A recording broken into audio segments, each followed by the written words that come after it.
আমি কোরআনের সুর মাঝে শুনেছি যে নাম, আজানের সুর মাঝে শুনেছি ও নাম, ও নাম শুনেছি আমি আমার হৃদয়।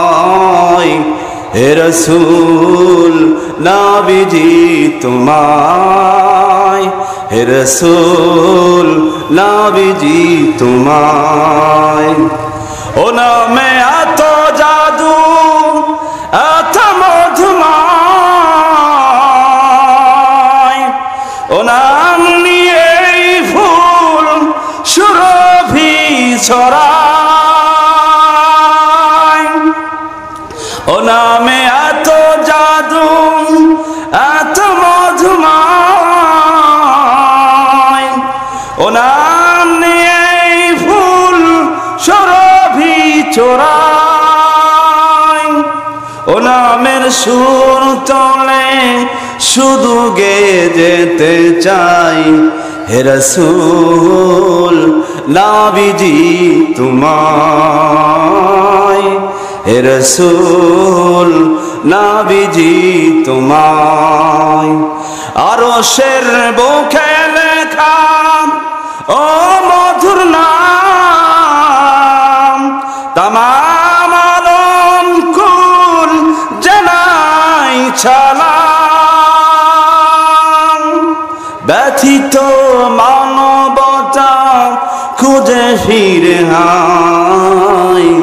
হে রাসূল নবীজি তোমায়, হে রাসূল নবীজি তোমায়। আল্লাহকে যারা ডাকিবে ভাবে, আল্লাহর আপন তারাই হবে। ঠিক কিনা বলেন? আল্লাহকে যারা ডাকিবে ভাবে, আল্লাহর আপন তারাই হবে। ইহকালে শান্তি পরকালে মুক্তি, ইহকালে শান্তি পরকালে মুক্তি দিবেন মোদের আল্লাহ তাআলা। জোরে লা ইলাহা ইল্লাল্লাহ, লা ইলাহা ইল্লাল্লাহ। সূরা তাহার 124 নম্বর আয়াতে বলেছেন, তোমাদের সামনে যখন কোরআন হাদিসের নসিহত ওয়াজ করা হয়, তখন যদি বান্দা তুমি ঘাড় ফিরাইয়া চলে যাও, না শোনা ভান করো, তুমি যদি বিমুখ হয়ে যাও, তাহলে আমি তোমাকে দুটি শাস্তি দান করব। তার মধ্যে একটা তো দুনিয়াতে, এই দুনিয়া ওই বান্দাটা যতই অর্থ করি টাকা পয়সা হোক না কেন, এই দুনিয়াটা তার জন্য হতাশার জীবন হবে, সংকীর্ণ জীবন হবে। না বলেন নাউযুবিল্লাহ। আর দ্বিতীয় শাস্তি হচ্ছে কিয়ামতের ময়দানে আল্লাহ রাব্বুল আলামিন ওই বান্দাকে অন্ধ করে উঠাবেন। সেদিন ওই বান্দা বলবেন, ক্বালা রাব্বি লিমা হাশারতানি আ'মা ওয়া ক্বাদ কুনতু বাসীরা। সেদিন বলবেন, ওগো আল্লাহ, দুনিয়ার বুকে আমি দেখতে পাইতাম, শুনতে পাইতাম, কিন্তু আজ কিয়ামতের ময়দানে আমাকে কেন অন্ধ করে তুললে? সেদিন ওই বান্দা বলবেন, আল্লাহ আমাকে কেন অন্ধ করে উঠালেন?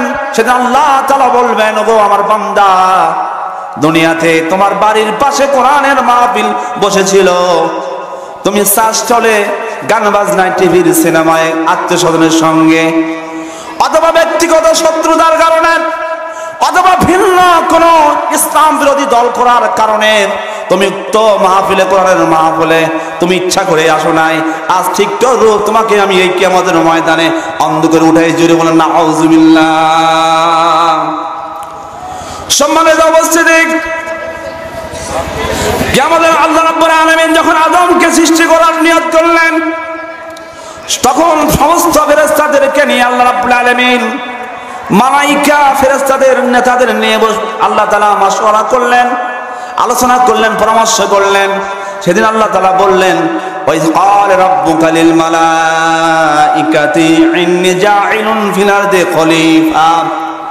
আল্লাহ তাআলা বললেন স্মরণ করো ওই সময়ের কথা যখন ফেরেশতাদের নিয়ে আমি বলেছিলাম, ও আমার ফেরেশতারা, আমি দুনিয়াতে আমার খলিফা, আমার